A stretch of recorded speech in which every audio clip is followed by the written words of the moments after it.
Bonjour, on est au studio CNCH au congrès ESC Amsterdam. On a l'énorme plaisir d'avoir avec nous le professeur Ariel Cohen, le vice-président de la SFC. Bonjour professeur Cohen. Bonjour Alexandre. Pourriez-vous nous dire s'il vous plaît quelles sont les nouveautés en imagerie cardiaque? Alors il faut quand même maintenant arrêter d'opposer les différentes techniques d'imagerie multimodale. Vous savez que ce spectre va de l'échographie à la scintigraphie, tomographie par émission de positons et entre les deux scanner IRM. D'ailleurs, les recommandations sur l'endocardite l'ont bien résumé. Les 4 techniques ont été mises sur le même plan pour caractériser la présence d'une localisation cardiaque. Donc les progrès concernent toutes ces techniques.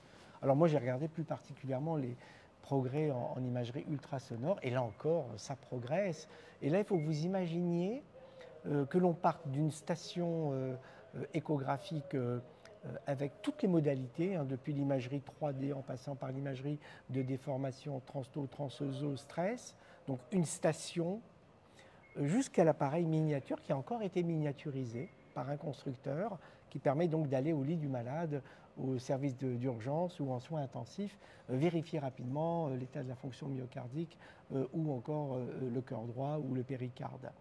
Donc ces stations permettent aujourd'hui, en un clic, d'une acquisition apicale 4-2-3 à cavité aidée par l'intelligence artificielle, d'avoir tous les paramètres usuels, c'est-à-dire les paramètres de fraction d'éjection des 4 cavités, la déformation, alors j'allais dire des 3 cavités parce que j'ai bien vu que les constructeurs n'étaient pas absolument alignés sur les oreillettes, mais ça va venir. On a besoin également d'avoir une bonne caractérisation de la fonction atriale.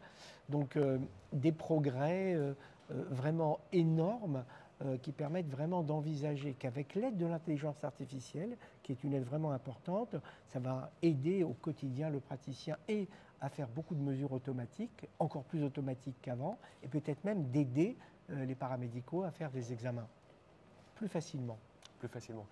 Il y a ce peur, ou pas forcément peur, mais il y a des échos comme que peut-être l'intelligence artificielle ou tous ces softwares vont peut-être dans quelques années prendre le relais et donc interpréter toutes les échographies. Non, je ne crois pas. Je crois que c'est une aide. Écoutez, regardons le monde. En dehors de la France, beaucoup d'Européens, les Américains, les Canadiens, ce ne sont déjà pas les médecins qui font les examens. Ce sont les paramédics, et ils font très bien. Et puis nous, on est derrière avec le background clinique, la physiopathologie, le traitement, le suivi, la titration. Donc demain, il y aura de plus en plus de paramédics qui vont faire les examens parce que, vous le savez comme moi, il y a une pénurie dans la présence médicale au sens large.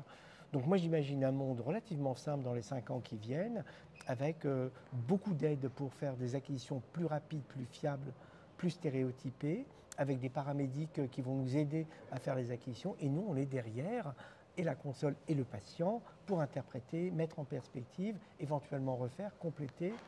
Moi, je vois ça plutôt comme une aide, plutôt que comme un frein ou une perte de responsabilité. Au contraire, c'est que juste nous, on va pouvoir faire autre chose, peut-être plus près du malade, pour le traitement. Non, je vois ça vraiment comme une avancée et non pas comme un frein.